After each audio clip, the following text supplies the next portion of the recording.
ya ariko ndabona muri benshi ino show ni danje kabisa. Ejo bundi naje hano mu mujyi wa Kigali. Aha mu mujyi wa Kigali nyine niho nari nibereye ndimo ndatarasamo.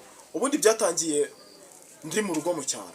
Ubundi ngiye mu rukano bita mu karere ka Kayonza, umurenge wa Mwiri, intara ntuyiba. Ubanza ari Burasirazuba.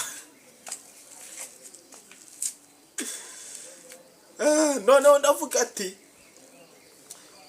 najyaga nyine ndeba bino biboro bya genzi comedian kuri YouTube. Kuri YouTube yo mu cyaro nkajya nirebera nkareba nkabona ni byiza cyane. None umunsi umwe nza gutekereza ndavuga ati se ko nanjye numva nifitemo ibintu bijyanye no kuvuga amagambo nk'ariya y'abamerisira abandi bose na mugufiya, nanjye wakiyizira nkaza kugira icyo navuga ahangaha muri genzi show. Ndavuga ati ntago napfa kubona Merisi kugira ngo mubone nuko mbanza nkajya i Kigali. Nakoze iyo bwabaga niga amafaranga mu cyaro. Nkajya nakoze n'akazi k'ubufundi k'ubushumba mwana. Nabaye umushumba kugira ngo inze n'amahagarara ahangaha hano kuri stage ahamagaze. Noneho majije gukora ibyo ngibyo ndangije nshakisha uburyo nabonana na Merisi ngo nanjye basi nzaze nyine ntwike hangaha nyine magara hano kuri stage. Nuko guko nabonanye nuko guko byagenze aje nshaka gatike kuzabona rero ibihumbi 200 uri mu cyaro kire kuri umuhinzi nabwo kandi uzwi warigeze kwamamaraho mu kazi k'ubuhinzi.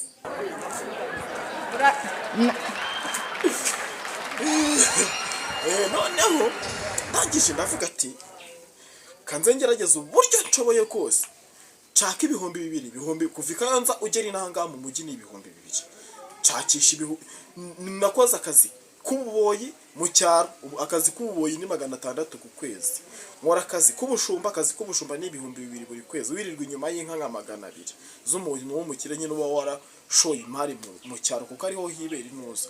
Noneho nayije ndabona ayo mafaranga nkora akazi k'ubushumba nkora nakububoyiho ukwezi kumwe nkora nakubushumba ukwezi kumwe bitanibonera 3500. Noneho mitavuga ati kanze natake Kayonza ngere mu mujyi nindangiza mfate iya delegate mitengera mu mujyi wa Kigali kuko nasomaga ku bintu bijanye na Facebook bakambwira yuko Merisi aba mu mujyi wa Kigali. Sinari imbizi.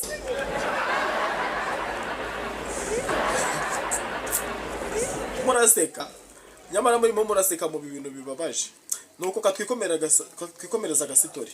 Noneho ndangije ndateganye n'imodoka nk'ibisanzwe ndiyizira ngeze mu mujyi wa Kigali. Ndajangera mu mujyi wa Kigali namaze umunsi wose ndimo ndashaka inzu nakodesha mu y'igihumbi kuko mu rugo muri quartier zo mu rugo inzu ni igihumbi.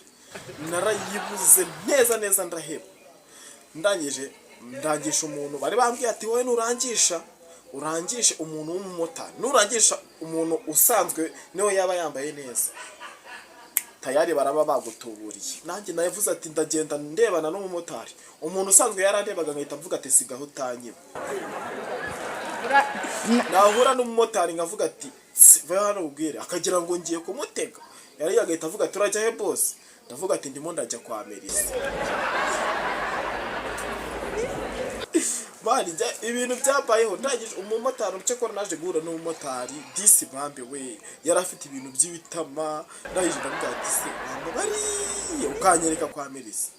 Arambwira ati rero mwana wanjye ubu nanjye nje mu kanya nje mu kazi ngo mbone ibyo twararira. Gusa nari mvuye gusenga mitamenye yuko mitamenya ko ari n'umuntu nyine wakijijwe usenga. Ndagije atambwira ati rero ngwino mujyane kwa Merisi aho ngaho.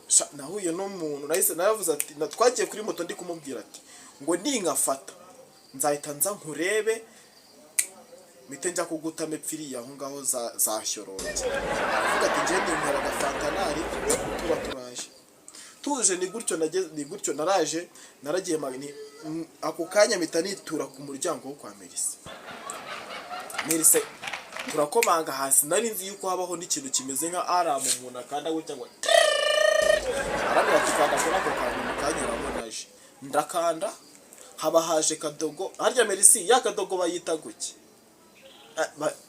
bayita bucyana. Noneho bucyana noneho uwo mutipe bita bucyana niwe waje kunyingurira. Ndavuga ati se uyu ko we yarambwiye ati bimeze bite, mitavuga ati se bimeze bite, we uri Merisi. Arambwira ati ngende umukozi wahanga. None se Merisi arahari? Arambwira ati ngarahari. Nuko nahuye na Merisi kugera ubwo nisanze aha kuri stage. Noneho kamwereka kambabwire akandi kantu kari kanzanye. Urabona umwana wo mu cyaro n'umwana wo mu mujyi naje gusanga ari abantu babiri batandukanye, ubuzima bwabo buba butandukanye. Ati gute rero? Kaduhere ku mwana wo mu mujyi.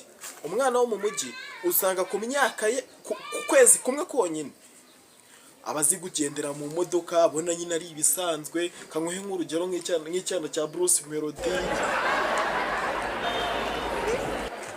nk'icyana cya Bruce Melody kuva cyabaho ntabwo cyari cyabona ibintu bijyanye n'ibintu bijyanye ngo igare, ngo ingorofani, ngo gutunda amatafari mu kiyede, wapi. Ku kwezi kwe kumwe konyine aba yatangiye kugendera mu modoka zingiyi n'imodoka ngiyi ni moto. Noneho katujya ku mwana wo mu cyaro. Umwana wo mu cyaro usibye imvunja aba afite mu kaguru konyine.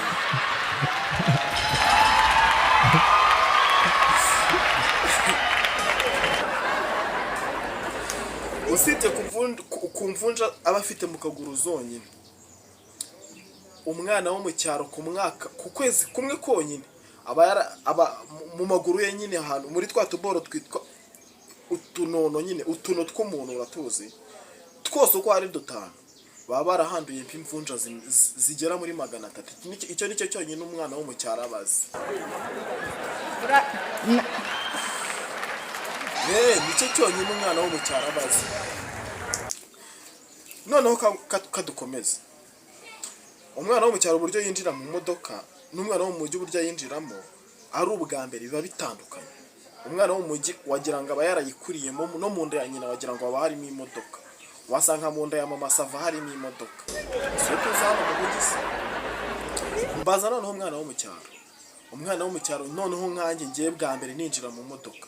Je nari nzi yuko kuri kaburimbo ari kuri sima yo mu rugo. Murakoze cyane.